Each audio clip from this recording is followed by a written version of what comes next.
বোরকা হবে ঢিলে ঢালা, শরীরের অঙ্গ প্রত্যঙ্গ গঠন, শরীরের অবস্থান, অঙ্গ প্রত্যঙ্গের অবস্থান যদি বোঝা যায়, এটা বোরকা না,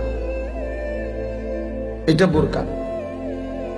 রাসূলুল্লাহ সাল্লাল্লাহু আলাইহি ওয়াসাল্লামের জামানায় আম্মা জান আয়েশা, নবীজির স্ত্রী আয়েশা রাদিয়াল্লাহু তাআলা আনহা, তিনি বলেন, মুসলিম নারীরা যখন মসজিদে জামাতের জন্য আসতো নবীজির জামানায়, তাদের আশা দেখলে মনে হতো কান্নাহুন্না গুরাব, যেন কাকের মিছিল, কাকের সারি, একদল কাকের মিছিল। এটা উনি উদাহরণ দিছে, দৃষ্টান্ত।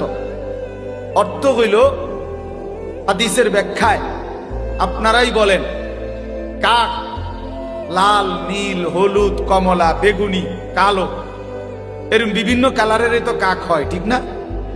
হ্যাঁ, হুদা মাতালারের নাম তাছে, কারণ রাত কোনো এত বেশি হয়েছে না যে একেবারে তাল নাই, এমন না। কাক বুঝি এই লাল, নীল, কমলা, হলুদ, বেগুনি হয়। কিরকম হয়? এই উনি এটা বুঝাইতে চাইছেন, প্রত্যেকের হিজাব, বোরখা শতভাগ কালো ছিল সবগুলো, ফলে যেন কাকের মিছিল, কালো রঙের কি মিছিল। তাহলে বোরখার রং কালো হয়, ঢিলে ঢালা হয়, ঢিলে ঢালা হয়।